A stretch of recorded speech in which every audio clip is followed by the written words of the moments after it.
Olá, eu sou João Vieira Pereira e este é o podcast Deixar um Mundo Melhor.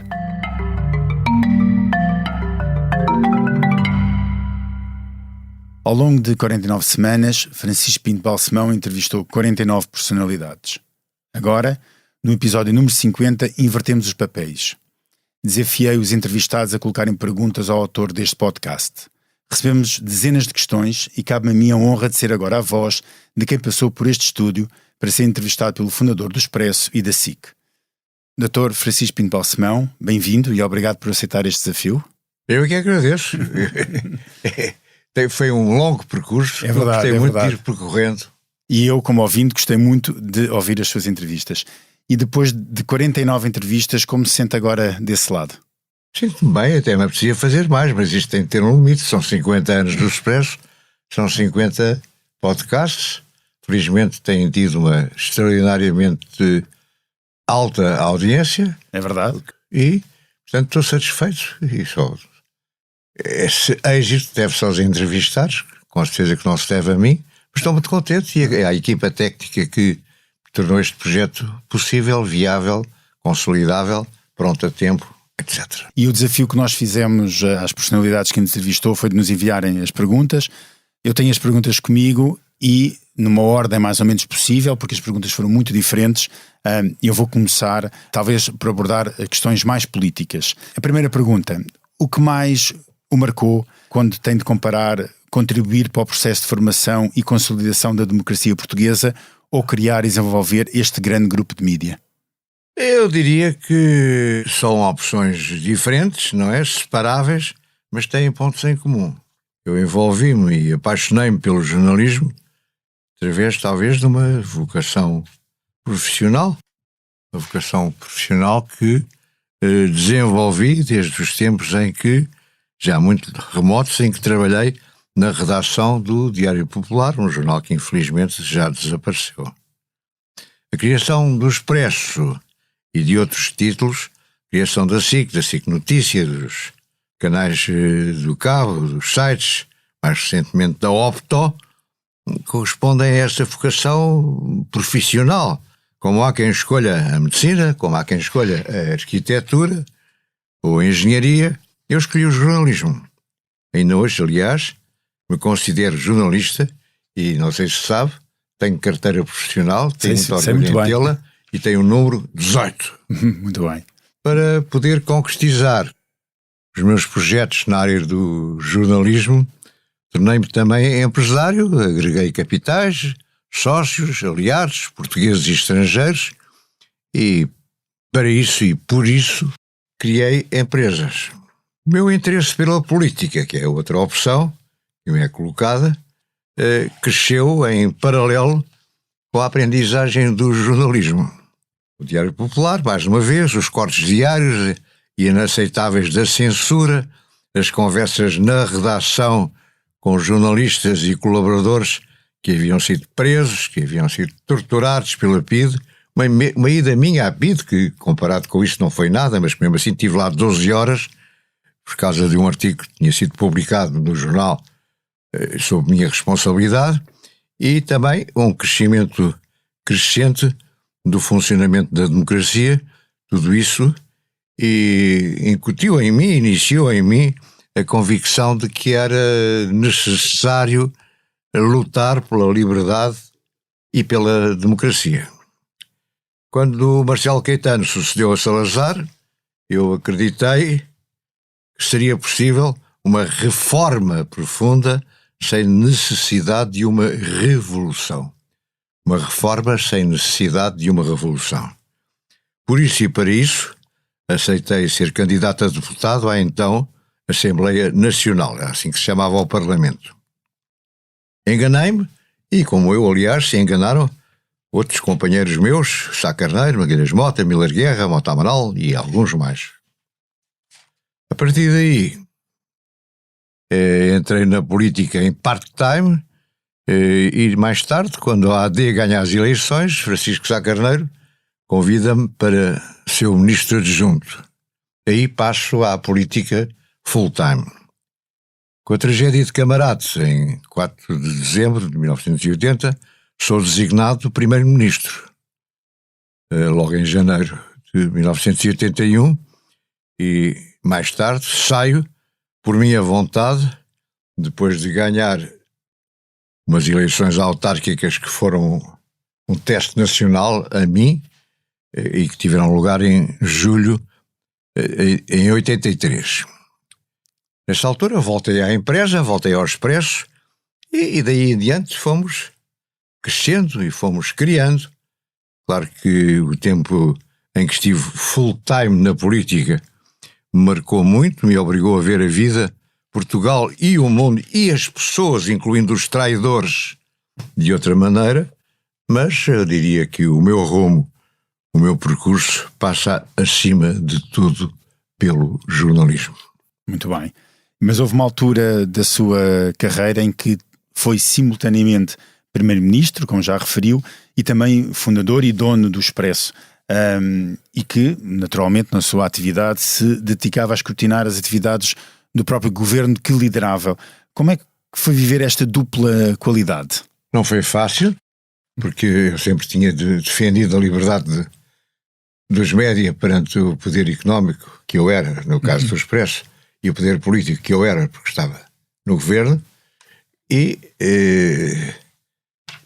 tinha como político e detentor de poder político de ser coerente com esta defesa. E ainda por cima do outro lado tinha os seus camaradas jornalistas, não é? Sim, e o Expresso também quis tentar mostrar que podia matar o pai, acho eu. No entanto, é interessante ver, fui buscar aqui uma citação do Augusto Carvalho, que foi diretor do jornal e que foi o primeiro chefe de redação, infelizmente já morreu, um grande jornalista, que diz que reconheço que, mesmo quando primeiro-ministro, Balsemão nunca impôs a sua vontade, apesar de visado constantemente nas páginas do Expresso.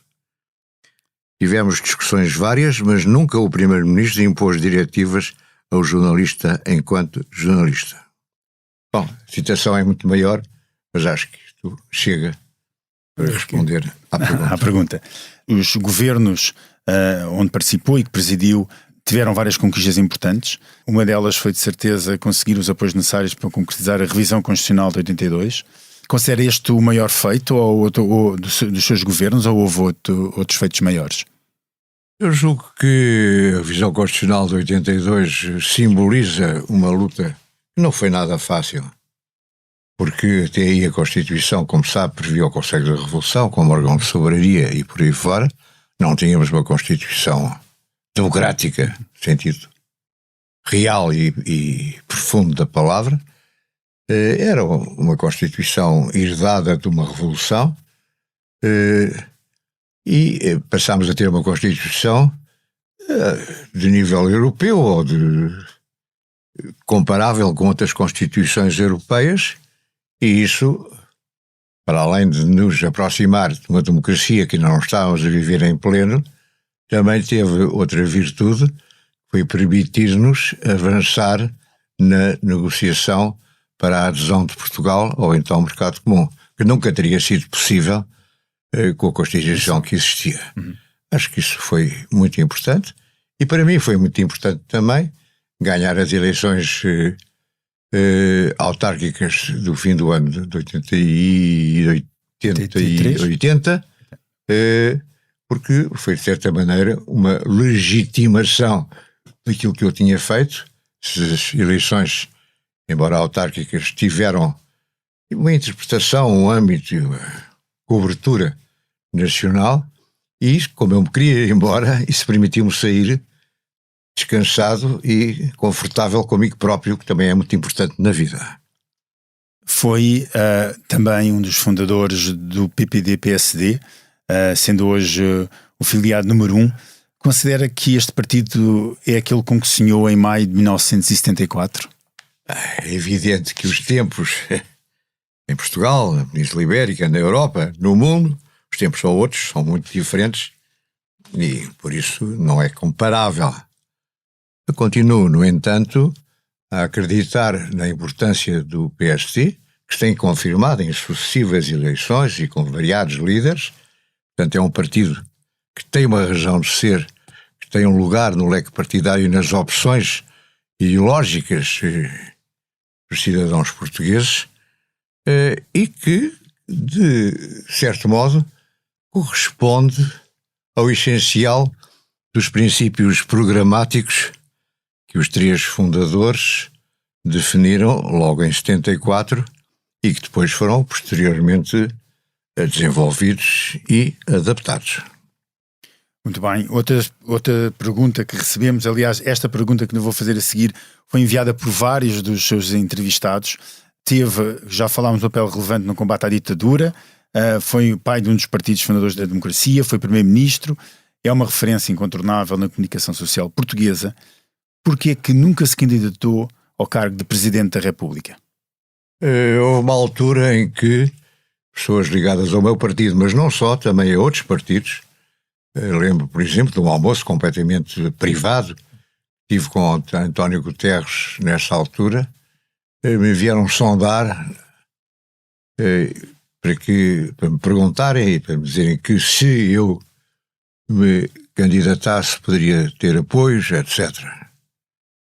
Foi uma tentação, mas eu percebi que era uma tentação, que já não queria mais, que me iria meter outra vez numa vida que não era a minha, que estava muito bem como estava, no meu regresso às minhas atividades ao jornalismo, à empresa e ao desenvolvimento das novas formas de comunicação, e por isso resisti a essa tentação. Isso nunca avançou, portanto não tenho a mínima ideia sobre se teria tido algum tipo de êxito. Acho que nem houve sequer sondagens, portanto não lhe posso responder sobre eventual êxito dessa hipótese, mas ficou por aí. Ficou por aí. Portanto não vale a pena sequer lhe perguntar se gostava de ter sido ou não, porque obviamente foi algo que não equacionou além desses meros... Tudo ponderado, eu diria hoje que não gosto bem de colecionar galerias de troféus, que isso poderia ser visto ou poderia ser considerado como mais um troféu, é algo que as pessoas entenderiam que era importante, e eu também, mas não tenho pena. Enfrentou várias crises ao longo da sua vida política e jornalística também, incluindo a morte do primeiro-ministro Sá Carneiro, já aqui foi também referido, e a responsabilidade que teve de ocupar o lugar dele. Foi este o maior desafio da sua vida? Aquele momento em que teve de assumir a liderança de um governo após a morte de Sá Carneiro? Acho que foi, sem dúvida, um dos momentos mais tristes, mais trágicos, mais difíceis da minha vida. Tive de o enfrentar e acho que fiz tudo o que podia para saber enfrentá-lo e para homenagear a memória de Francisco Sá Carneiro e dos que com ele morreram, mas também tive de enfrentar, voltando à pergunta, outros desafios difíceis, a começar pelas traições dentro da própria Aliança Democrática, dos nossos aliados e dentro do meu partido, e isso é algo que eu não me esqueço, nem esquecerei. De qualquer maneira, consegui ver aprovada a revisão constitucional em 82, ganhar as autárquicas nesse mesmo ano, e foram também esses desafios muito grandes que, em minha opinião, foram vencidos pela positiva. Não há desafios apenas na vida política, houve também os desafios na frente editorial ao longo dos anos. Eu recordo de alguns. Qual foi o maior que teve para garantir o pluralismo e a liberdade de expressão deste grupo que lidera? Eu acho que é sempre bom recordar que tive desafios de vária ordem, alguns internos, de acionistas, ou de pessoas que comigo trabalhavam e nas quais confiava, mas também o aparecimento de concorrentes fortes. Lembro o Independente, lembro o Semanário Jornal, no caso do Expresso, lembro a TVI no caso da SIC, e tive também de lutar contra os disparates de alguns membros do governo que tinham o pelour da comunicação social. Acho que já foram 15 ou 20 os ministros que tiveram este pelour, muitos deles sem perceberem nada do assunto. E lembro-me, por exemplo, de um deles, o atual Presidente da Assembleia da República, que queria punir o Expresso, que entendia que este estava a vender muito mais exemplares do que os seus concorrentes. E, portanto, era preciso encontrar uma maneira de travar a nossa ascensão, porque isso poderia provocar um desequilíbrio e afetar a liberdade de informação. Houve também um outro aspecto que é bom lembrar, foi uma forte debandada de um contingente muito numeroso do Expresso, que incluía jornalistas, gráficos, até secretárias, para a criação do Público, então, como hoje financiado pela SONAI, e na altura por Belmiro de Azevedo, com quem tive a ocasião de trocar algumas palavras não muito simpáticas na altura. Esta foi uma guerra, a saída deste contingente para o Público, que tive de enfrentar e que me deu um particular prazer em ganhar. Passando para os mídias, já agora que introduzimos este tema, quer dizer, os mídias estão presentes nesta entrevista desde o início, como vê o futuro da imprensa e o futuro da televisão? Essa pergunta dá para fazer aqui uma conferência de 1h30, não é? Mas de certeza esta, se calhar, a mim interessa-me particularmente. Não que não tenhamos já falado muito sobre isso, mas é sempre um tema que abordamos com frequência e que gostamos de discutir. Eu queria começar por lembrar que aquilo que se pode chamar imprensa de referência ou de qualidade, como nós costumamos nos autodenominar, e muito bem, é constituída acima de tudo por marcas validadas, respeitadas, legitimadas ao longo dos tempos. Falar do Mundo, falar do New York Times, da revista Time, do Guardian, do El País, do Expresso, claro. A maior parte destes exemplos que eu citei mantém edições em papel, mas souberam também souberam e tiveram de aproveitar a revolução digital e continuar a ser pontos de referência em matéria de informação e de opinião, utilizando as novas ferramentas digitais postas à sua disposição. As televisões, que são um meio de comunicação social diferente, seguiram um caminho paralelo. A BBC, a SIC ou a Globo continuam a ser marcas de referência em matéria de informação e de opinião, e também elas aproveitaram as possibilidades tecnológicas que lhes foram sendo oferecidas. E depois temos as redes sociais, temos o chamado jornalismo do cidadão, que têm de ser considerados, que existem, são novas formas de comunicar, permitem que cada um de nós tente informar e opinar, o que é muito interessante, mas também às vezes se torna um pouco complicado, para não dizer perigoso. E o problema é que, ao contrário dos chamados meios clássicos, estes novos meios, ou estas novas formas de comunicar, não estão sujeitos às regras deontológicas nem às sanções a que nós estamos quando não as cumprem. Se o Expresso infringe a lei de imprensa, além de ter uma entidade reguladora, pode ter os tribunais, etc., e é sujeito a sanções, a multas, os jornalistas podem ser presos, inclusive. O que se passa na net, nesta mesma matéria, é algo de bastante etéreo e difícil de captar e de responsabilizar, não é? Este é um novo turbilhão que nos obriga a nós, cada um, como cidadãos, a saber escolher e a ponderar no que pode e no que deve acreditar ou não acreditar.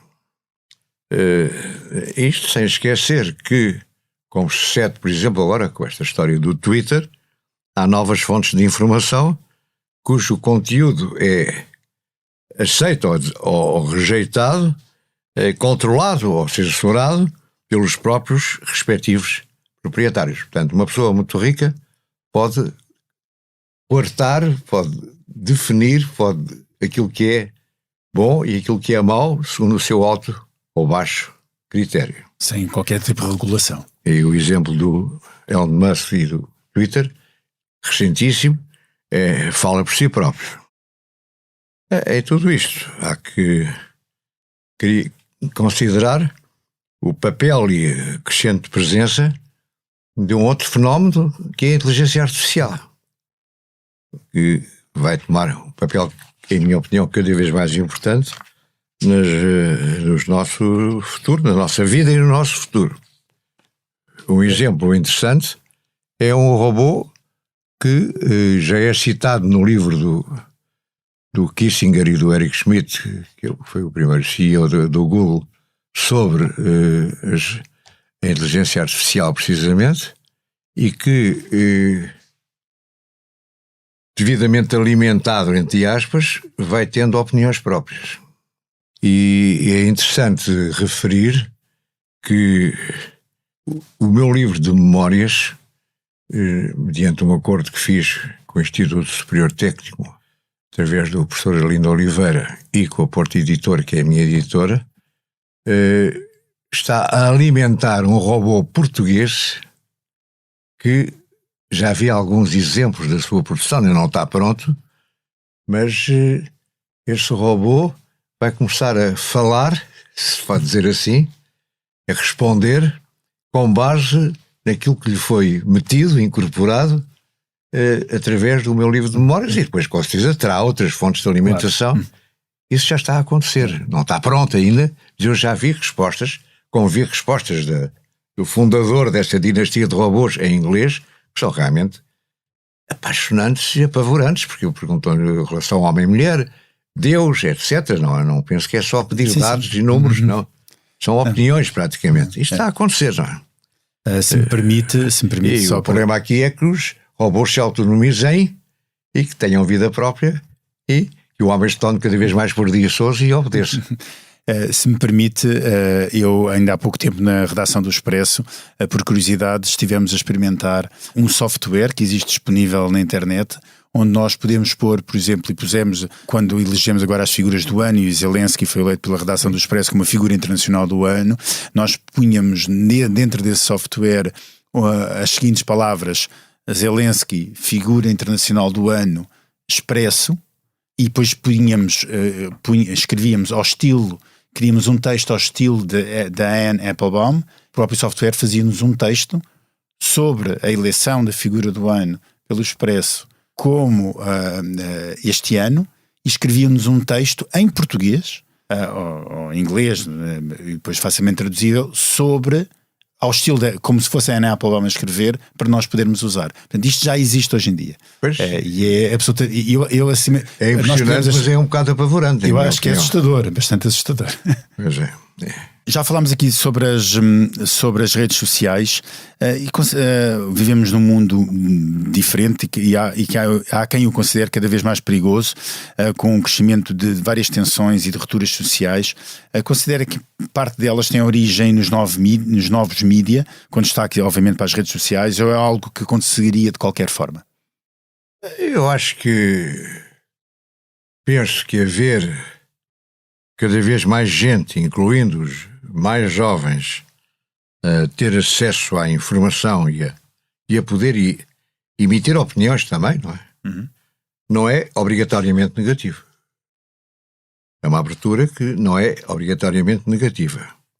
No entanto, reforço a necessidade de existência de meios de comunicação social que saibam tirar partido das novas tecnologias, mas continuem a respeitar e a implementar as regras deontológicas que devem reger a sua atividade.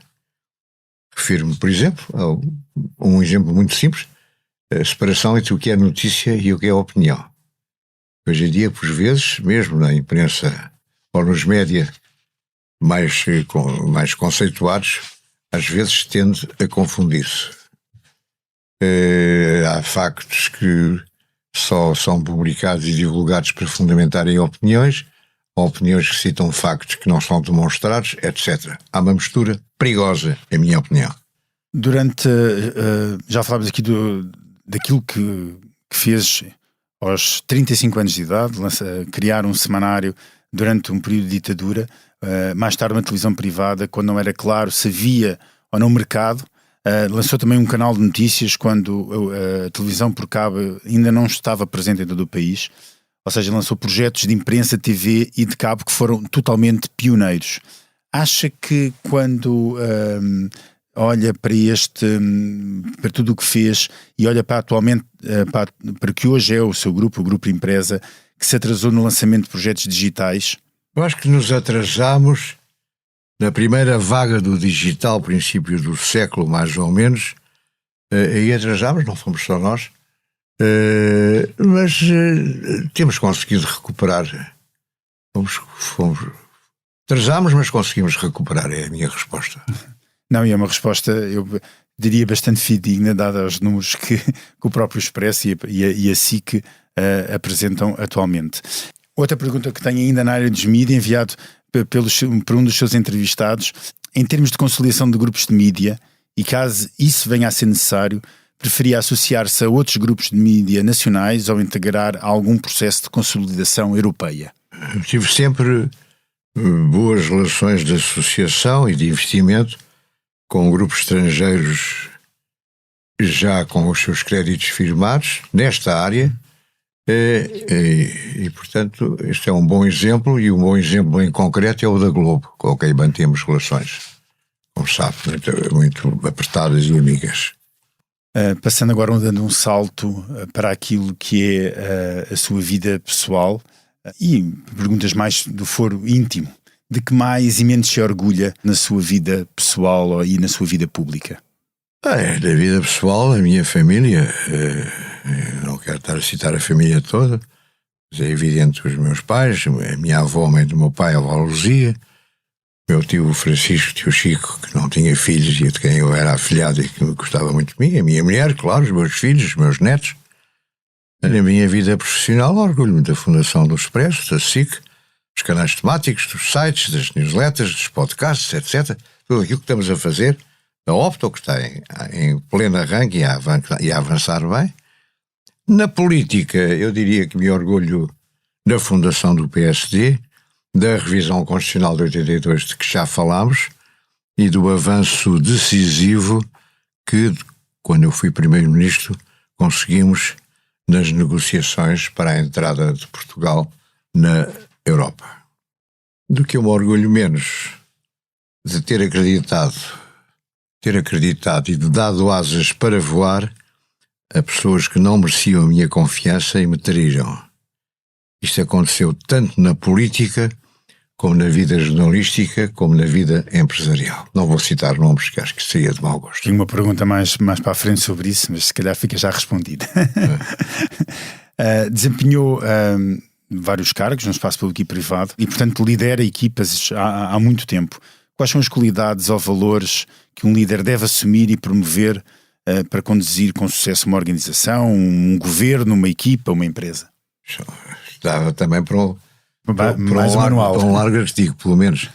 Mas tentando resumir, eu diria que é preciso, primeiro, sabermos selecionar projetos e depois, a partir do momento em que selecionamos, acreditar que esses projetos vêm para a frente. Não podem ficar na gaveta. Têm de ser impulsionados, têm de ser acompanhados. E, portanto, é preciso empenhar-se neles contra ventos e marés. Perseverança. E conseguir levá-los a bom porto, conseguir levá-los ao seu destino até ao fim. Não deixar as coisas a meio. Não meter na gaveta porque este está atrasado, porque este não respondeu. Não se pode. Tem de estar sempre a fazer pressão. E depois, acho que é importantíssimo saber escolher e controlar os membros das equipas, e não ser contemporizador, como eu por vezes fui, com quem não cumpre, ou pior, com quem se revela traidor. O mesmo aconteceu na vida, não estou a dizer que sou perfeito de maneira nenhuma, mas as pessoas são sempre também fundamentais. E mais vale uma pessoa dedicada e entregue e aberta nas suas críticas do que uma pessoa genial depois pelas costas dá facadas. O que significa para si o sucesso? É ter êxito, mas é também vê-lo reconhecido em vários empreendimentos. E alguns desses empreendimentos são coisas muito pequenas. Eu, por exemplo, toco piano pessimamente, de ouvido, mas fico muito contente quando, e para mim é um sucesso, tirar uma música que eu quero tirar e ir para o piano e conseguir tirá-la. E, portanto, há sucessos deste género, não é só... Isso, claro, isso são os que nos dão às vezes mais prazer. Jornais, televisões, projetos, política, não. Coisas pequeninas que às vezes a mim me dão muito gozo. E este exemplo do piano para mim é importante. E é feliz a tocar piano? O que é para si a felicidade? Acho que para já não é um estado permanente, não é? Há momentos por vezes prolongados, mas há momentos de felicidade. No amor, na contemplação de uma obra de arte, na audição de um concerto, na contemplação de uma paisagem. No meu caso, o mar, navegar, contemplar, nadar. O mar deu-me muitos momentos de felicidade. E o que mudaria? Se pudesse voltar atrás, meter-se numa máquina de tempo e voltar atrás, mudava alguma coisa? Eu acho que algumas coisas, mas não muitas, não queria entrar em pormenores. Já falámos atrás de algumas delas e, quer dizer, se eu fosse omnipotente, mudaria muita coisa no planeta Terra. Mas isto... Mas não era isso que estávamos a falar, era mais a esfera pessoal. E já respondeu também a essa pergunta, mas para efeitos de registro, vou ter de a fazer, até porque foi uma das perguntas enviadas pelos seus entrevistados. Existem pessoas a quem nunca perdoará, dadas as traições que lhe fizeram? Existem, mas acho que não merecem que as nomeie. Muito bem, boa resposta. O que é que ainda tem vontade de aprender? Muita coisa. E, sobretudo, do que respeita à revolução digital. Eu tenho procurado ler muito. Não sou um grande perito em computadores e em manusear programas de informáticos, etc. Mas também gostava de aprender bastante em áreas da ciência. Áreas da ciência, nomeadamente a zoologia. Gosto muito de bichos, gosto muito da vida animal, de acompanhar. Gostava de saber mais, de ler mais. E depois também gostava de ler mais poesia, de ler romances que nunca li. Mas isso não... Parece que a palavra que pôs na pergunta foi aprender. Aprender. Mas pois. Também é aprender, de certa forma. Zoologia, astrologia, acho que física quântica, que eu... Portanto, mas pouco. Estou a detectar tudo muito relacionado com a ciência, sempre. Sim, a zoologia é compreender o universo, não é? Física quântica é muito mais do que isso. E na revolução digital em geral são armas que nós temos de saber de usar para atingir os outros objetivos. Quais são as qualidades que mais admira e os defeitos que mais detesta? As qualidades, eu diria que é a franqueza, a coragem e, claro, a inteligência e a sapiência, que não são a mesma coisa. Quanto a defeitos, a mentira e, pior do que a mentira, a hipocrisia e a traição. Traição é uma palavra que hoje já referiu várias vezes aqui. É algo com angústia. Todos nós temos sido vítimas de traições, seja do que for, mas algumas doem mais e ficam para o resto da vida. E que papel é que atribui à sua família na sua realização pessoal e profissional? Acho que tem um papel primordial.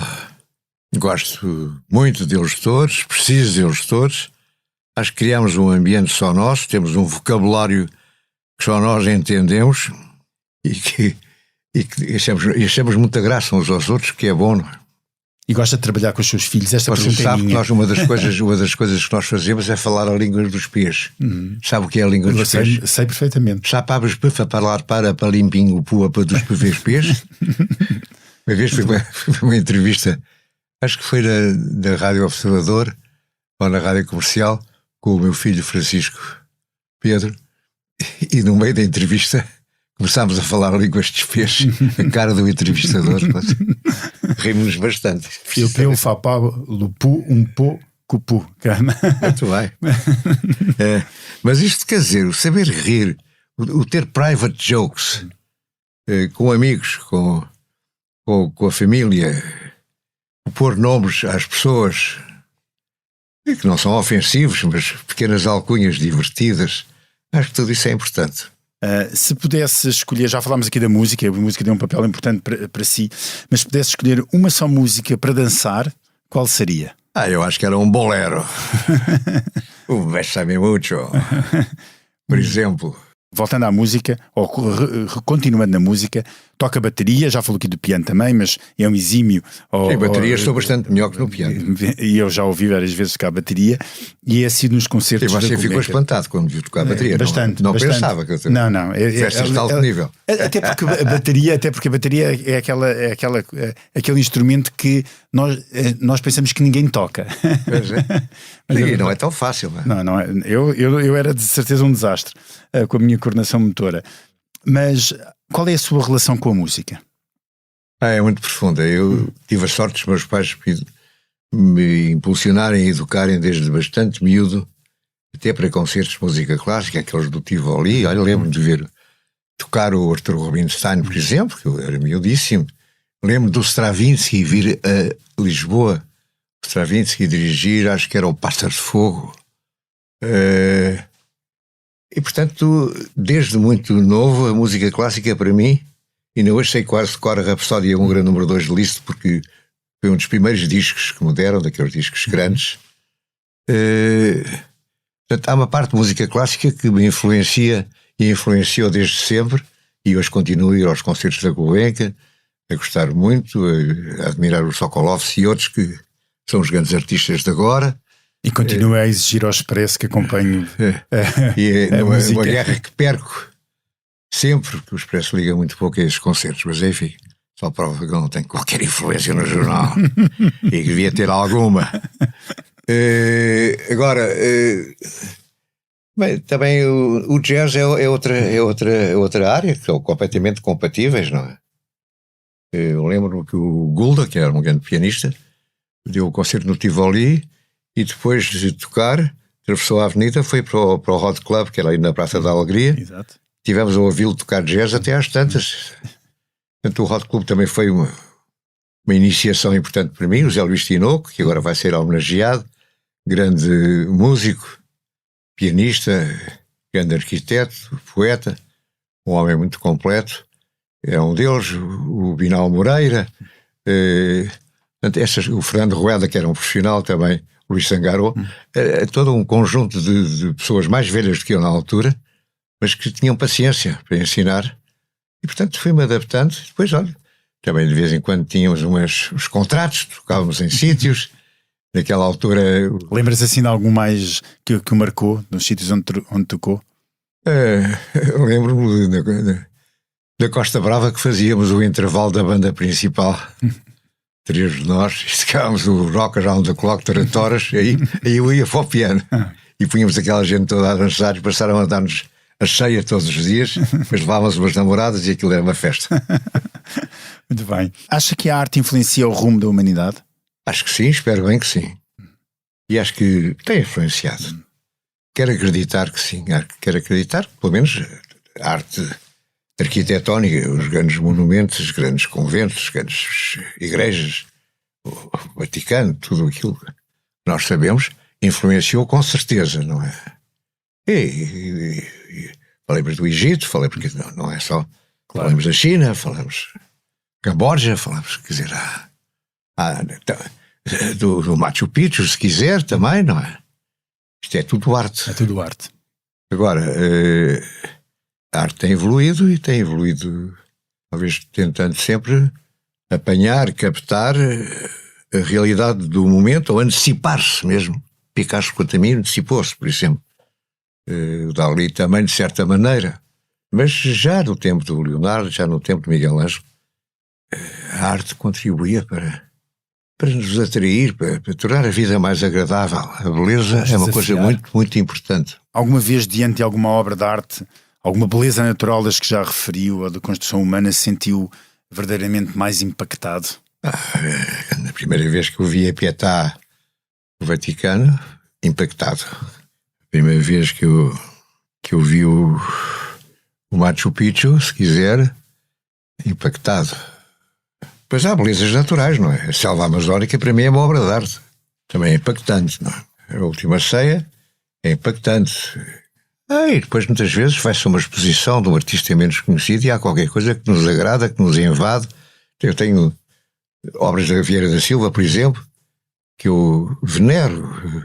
E pronto, não é uma grande artista, mas não é super, super, super, não é? Infelizmente não é tão conhecida como merecia ser. Acho que é muito subjetivo e também varia conforme o estado de espírito, conforme o momento em que está a viver a vida, não é? Às vezes nem é o estado de espírito. E tem algum artista plástico preferido? Acho que já citei alguns, não sei se tenho mais algum. Acho que o Leonardo foi talvez o mais completo de todos.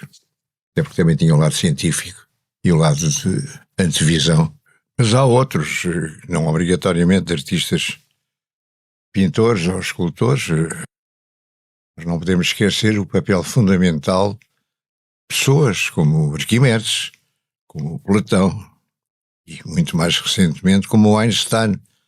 São personalidades, são pessoas que eu admiro muito e do lado português não podemos nunca, eu pelo menos não esqueço, seja o Camões, seja o Essa, seja o Fernando Pessoa.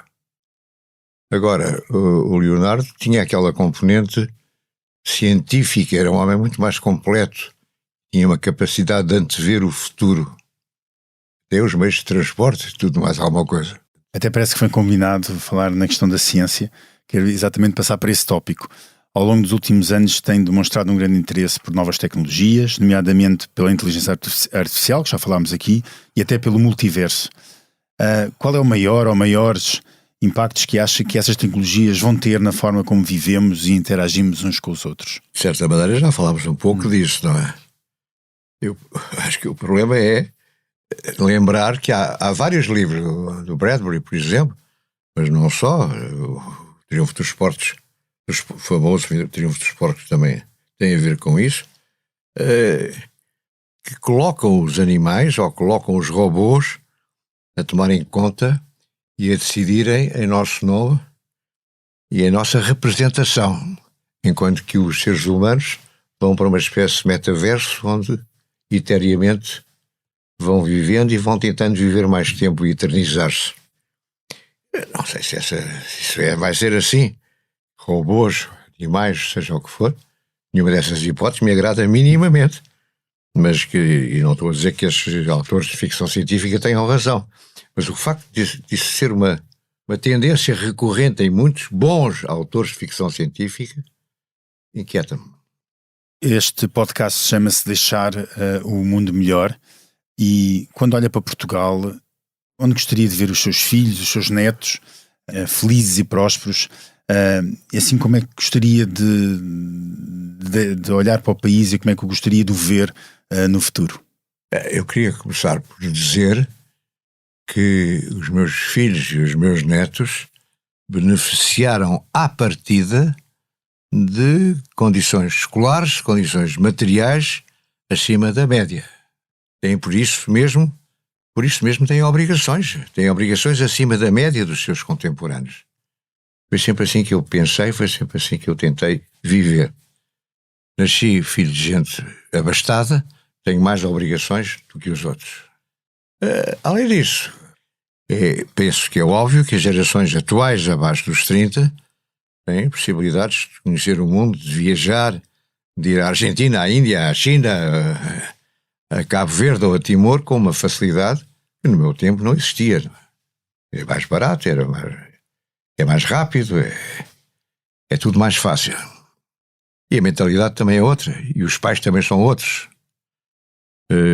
Eu gostaria que os meus filhos e netos soubessem aproveitar essas possibilidades e fossem capazes de as utilizar e sentirem-se na obrigação de as utilizar para fazer avançar um Portugal que é o nosso país, que permanece lento, permanece sonolento, e é um Portugal que continua a circunscrever-se muito a Lisboa e ao Porto.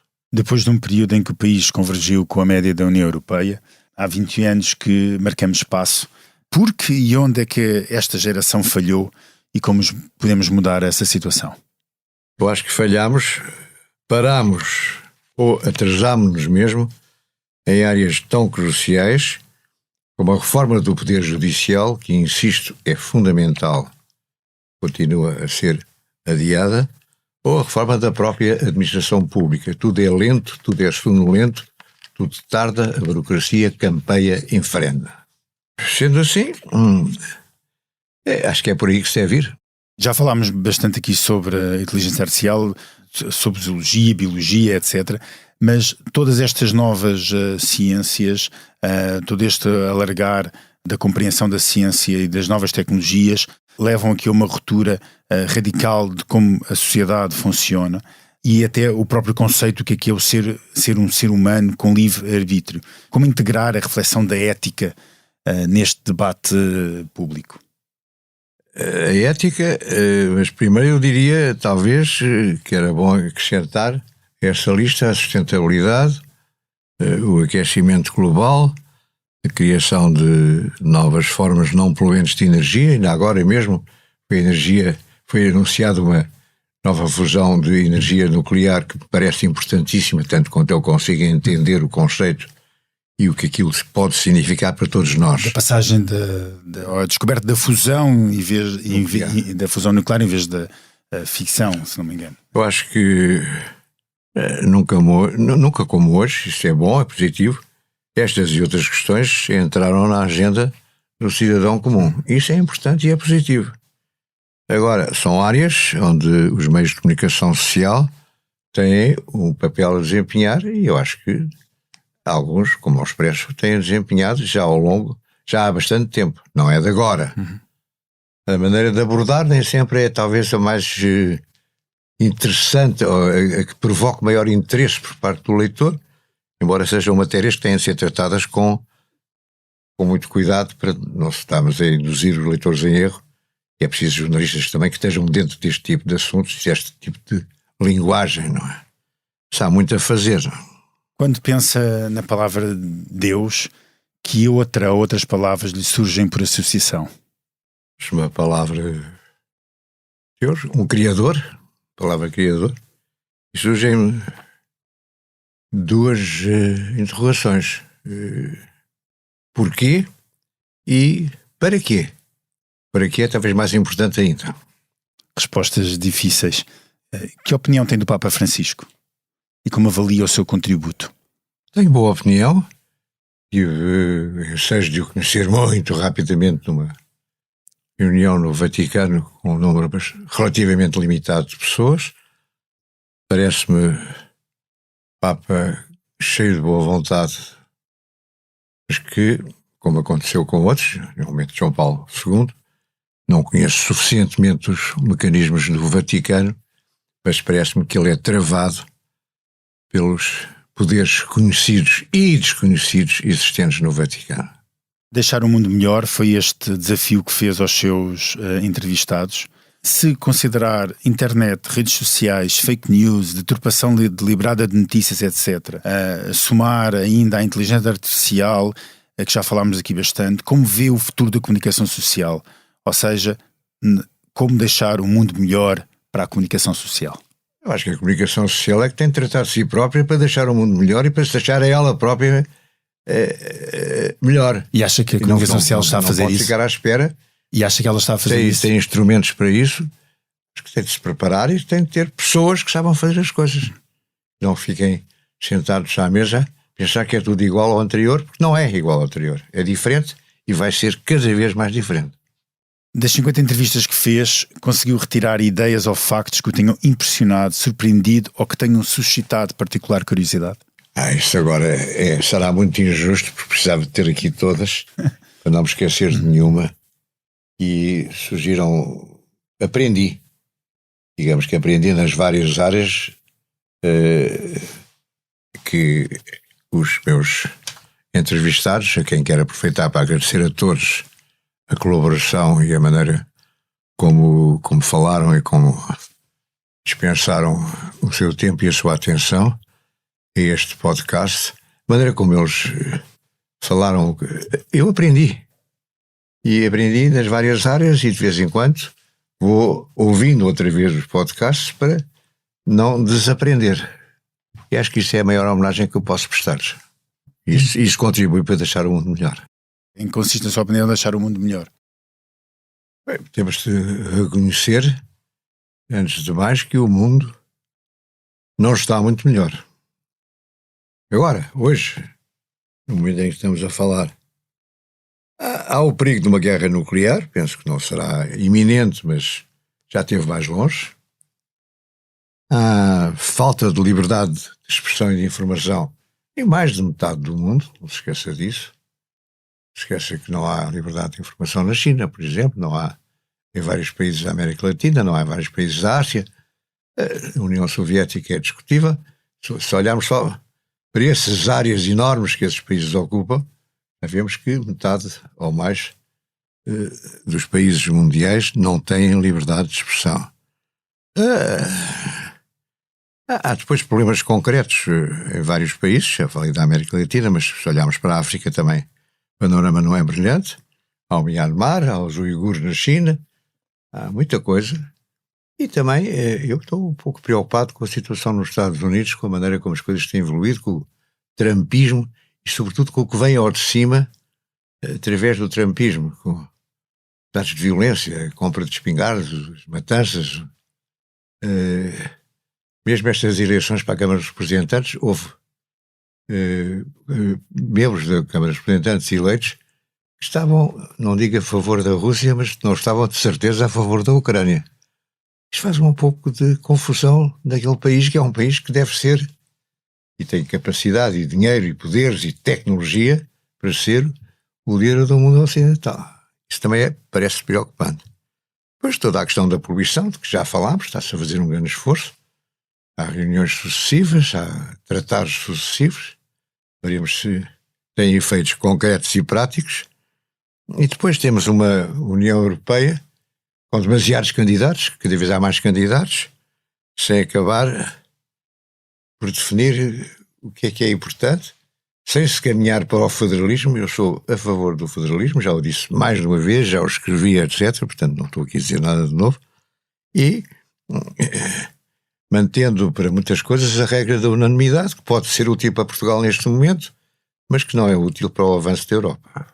Por isto, ou por isto tudo, não sei se o mundo estará realmente muito melhor. É bom, vejo um pouco pessimista. É bom que contribuamos todos para que não seja assim. Mas não está um pouco pessimista? Não estou otimista, acho que é difícil estar otimista. E eu sou otimista, devo dizer. Por natureza, por razão, por maneira de ser. Deixar o mundo melhor tem o patrocínio da Hyundai. Juntos avançamos para uma mobilidade mais sustentável. Porque o que move a Hyundai hoje é garantir um mundo melhor às gerações de amanhã. Hyundai. Mudamos o futuro. Quando foi e qual a razão da sua maior gargalhada mais recente? Eu acho que foi num destes últimos programas do Isto é Gozar com Quem Trabalha, do Ricardo Araújo Pereira. É fácil rir-se com ele. E para finalizar, a última pergunta das muitas dezenas enviadas pelos seus entrevistados: tem medo de morrer? Medo propriamente dito não, porque é inevitável, a pessoa está preparada, não é? Agora, se me perguntar se me apetece morrer, não me apetece morrer. Acho que ainda tenho coisas para fazer e muito para fazer e para dar.